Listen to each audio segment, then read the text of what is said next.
Pour faire une fractale de von Korr, on peut la découper dans du papier, par exemple sous forme de flocon. Est-ce qu'on peut la dessiner? Eh bien, on peut essayer. Allez, à main levée. Bon, c'est comment? Moi, je trouve pas ça très joli. Pourquoi? En partie parce que les traits intermédiaires ne devraient pas faire partie du dessin. Mais une fois qu'ils sont dessinés, c'est trop tard pour les effacer. Alors, ce qu'on peut faire, c'est colorier. Ça rend bien, je peux continuer. Et l'avantage, c'est que je peux ajouter des détails autant que je veux, même une fois le coloriage terminé.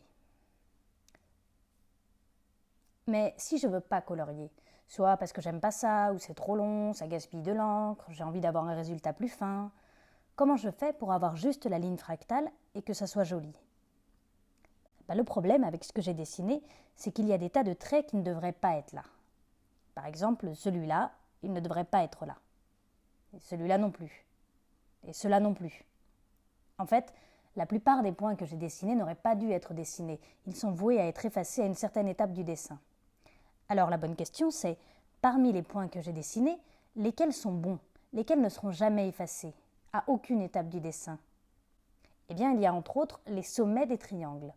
Ce point-là, il restera toujours, il ne sera jamais effacé. Celui-là non plus. Ceux-là non plus, je ne vais jamais les effacer. Ils ne feront jamais partie de segments intermédiaires qu'il faudra enlever. Alors, qu'est-ce qui se passe si, au lieu de dessiner toutes les lignes, je dessine seulement les points dont je sais qu'ils ne seront jamais effacés? C'est-à-dire si à chaque étape, au lieu de dessiner le triangle entier, je dessine seulement ses sommets. Eh bien, on va voir.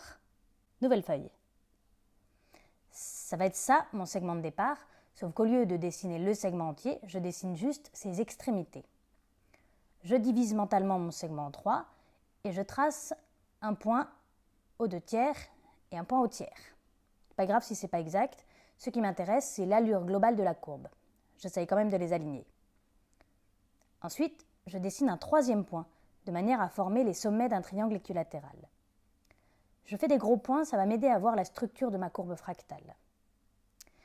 Alors là, j'imagine que j'ai cette courbe-là, à 4 côtés. Elle est dans ma tête. Ici, sur ce segment-là, je vais refaire la même chose en plus petit. Division en 3, triangle équilatéral, avec des points plus petits. Sur ce segment-là, pareil. Division en 3, triangle équilatéral. Puis je fais pareil sur la 3e portion et la 4e portion de ma courbe. Pour que ma courbe à main levée soit la plus régulière possible, je m'aide des 3 directions principales et de l'alignement. J'aurais pu faire tous les points de la même taille, mais pour comprendre un peu mieux la structure de la courbe fractale, je choisis de faire des points de différentes tailles, à chaque étape un peu plus petits. Maintenant, j'ai cette courbe-là dans ma tête, mais je ne la dessine pas. Je vais refaire la même chose en plus petit sur chacune des portions de cette courbe. Allez, c'est parti.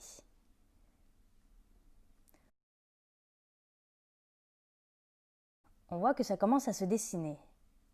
Et maintenant, qu'est-ce que je fais? Eh bien, je continue. Allez. Et puis là, je peux continuer. Un petit triangle sur chaque petite portion de courbe, toujours la pointe du triangle vers l'extérieur. Une fois que j'aurai fini cette étape, je pourrais essayer de faire une étape de plus, mais ça serait beaucoup de travail pour un résultat infime. Si je veux aller un degré plus loin dans le détail, une meilleure idée, c'est d'utiliser l'autosimilarité de la fractale. Cette petite partie-là, c'est une petite copie de la courbe entière. Ma courbe, elle est constituée de l'assemblage de 4 petites copies d'elle-même. Donc je pourrais dire qu'en fait, cette courbe que je viens de dessiner, c'est juste une petite partie de la courbe globale, un petit détail. Si j'ai 4 dessins comme celui-là, mon dessin correspondra à cette partie de la courbe globale. Si j'ai 16 dessins comme ça, mon dessin constituera cette partie-là. Si j'ai 64 dessins comme celui-là, mon dessin sera en fait ce détail-là de la courbe globale. Le rêve absolu, diriger une école de 256 élèves, leur faire ce dessin à chacun, assembler les dessins par paquet de 4, puis par paquet de 4 paquets de 4, etc. pour finir avec une gigantesque courbe fractale à 9 niveaux de détail.